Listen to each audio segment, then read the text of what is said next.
ప్రియులారా, ప్రభువైన యేసుక్రీస్తు పరిశుద్ధమైన నామమున ఈరోజు ఉదయం మీ అందరికీ నా ప్రేమ వందనములు, శుభములు. జీసస్ మీట్స్ యూట్యూబ్ ఫ్యామిలీ ప్రతి కుటుంబముకు శుభములు తెలియపరుస్తున్నాను. ప్రత్యేకముగా పరిశుద్ధాత్మునితో అనుదినం నడవడము, ఆయనతో కలిసి ప్రార్థించడము, ఆయన స్వరం వినడం ఈ దినాలలో మీకు నాకు ప్రభువిచ్చిన గొప్ప కృప.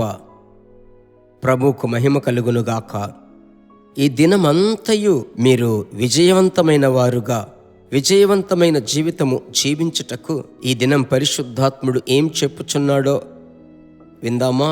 ఎఫెసీలకు రాసిన పత్రిక 6వ అధ్యాయం 11వ వచనం. ఎఫెసీ 6:11. మీరు అపవాది తంత్రములను ఎదిరించుటకు శక్తిమంతులగునట్లు దేవుడిచ్చు సర్వాంగ కవచమును ధరించుకొనుడి. చక్కటి మాట సంఘానికి చెబుతున్నాడు. సంఘమనగా నీవు, నేనే, మనమే. వాక్యమేమని సెలవిస్తుంది? అపవాది తంత్రములను ఎదిరించుటకు శక్తి కావాలి. అందుకు ఒక అర్హత కావాలి. అర్హత లేకుండా, శక్తి లేకుండా అపవాదిని ఎదిరించలేము. మన ఒక దేశం యుద్ధానికి వస్తుందంటే వారిని ఎదిరించి పోరాడుటకు మనకు బలము, అర్హత ఉంటేనే విరోధులను మనము జయించగలము. ఇది లోక సంబంధమైన యుద్ధం.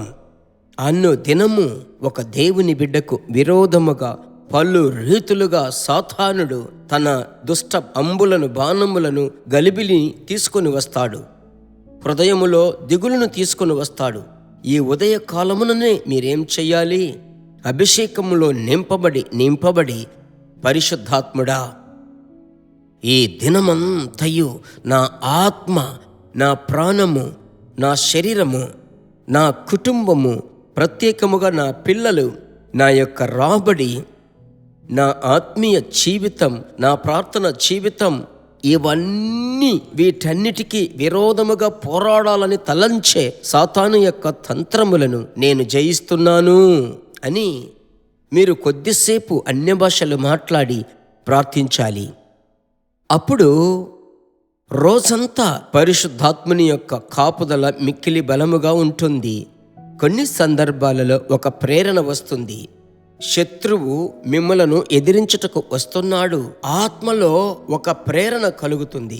వెంటనే 5 లేక 10 నిమిషములు ప్రత్యేకంగా వెళ్ళి శత్రువు క్రియలను లయము చేసి ప్రార్థించాలి. ఆమేన్. దీని పేరే ఆత్మలో నడిపింపబడడం. అలాగైతే ఈ కృపలను దేవుడు మీలో ఉంచాడు. ఇంతకుముందే ప్రభు మీలో ఉంచాడు. ప్రియులారా, వాటిని మీరు ప్రజ్వలింప చెయ్యాలి, రేపాలి. కనుక ఈ ఎఫెసీ 6:11 ప్రకారము అపవాది యొక్క తంత్రములు, అపవాది క్రియలు కాదు, తంత్రములు అంటే ఏమిటి అర్థం? వాడు ఏ రూపములో వస్తాడు, ఎలాగూ వస్తాడు, ఎప్పుడు వస్తాడు కనుగొనలేము. ఎల్లప్పుడూ అభిషేకములో మీరు నింపబడి ఉన్నట్లయితే, ఆత్మలో నింపబడి ప్రార్థించినట్లయితే తేటగా వాటన్నిటిని మీరు గ్రహించుకోగలరు. సరేనా? మీరు ధన్యులు. ఇప్పుడు మనం ప్రార్థించబోతున్నాం. మా పరిశుద్ధమైన మంచి తండ్రి, ఇప్పుడు ఈ ఉదయకాల సమయమున యేసు క్రీస్తు నామములో ప్రియా దేవుని బిడలకు విరోధముగా లేవాలని తలంచే దుష్ట వాయు మండల సమూహము, సైన్యమును నజరేడైన యేసు నామములో ఎదిరించి ప్రార్థిస్తున్నాం. మీ బిడ్డలు ఇప్పుడు ప్రార్థిస్తున్నారు తండ్రి, ఆత్మవశులవుతున్నారు ప్రభువా. ఆ ప్రార్థనను మీరు చూస్తున్నారు తండ్రి.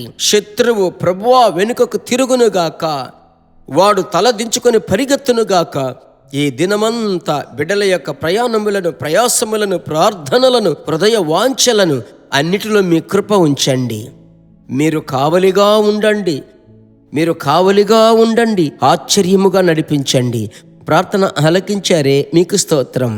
యేసు నామములో తండ్రి, ఆమెన్. నిజంగానే ఈరోజు ఒక క్రొత్త బలమును ప్రభు మీకు ఇచ్చాడు. ప్రభువునందు సంతోషముగా ఉండి ఈరోజు మీరు ఈ క్లుప్త సందేశము విన్నారు కదా, ఎంతో మీకు ప్రయోజనకరంగా ఉన్నది కదా. మరెందుకని మీ స్నేహితులకు మీరు పంపించకూడదు? వారికి షేర్ చేయండి. వారు ప్రభు చేత ఆశీర్వదింపబడతారు. మరలా కలుసుకుందాం. God bless you. దేవుని బిడ్డలారా, ఈ వర్తమానము మీకు మిక్కిలి ఆశీర్వాదకరముగా ఉందని మేము నమ్ముచున్నాము. ఇంకనూ మా వర్తమానములను విని ప్రభువులు ఆశీర్వదింపబడుటకు జీసస్ మీట్స్ మినిస్ట్రీస్ అను మా యూట్యూబ్ ఛానల్ ను సబ్స్క్రైబ్ చేయండి. మరియు మా ప్రార్థన సహాయముకై మీరు సంప్రదించవలసిన మా ఫోన్ నెంబర్ 9841425286 మరియు 7299546363. Email gpsrobinson@hotmail.com. ప్రభు మిమ్మును ఆశీర్వదించునుగాక.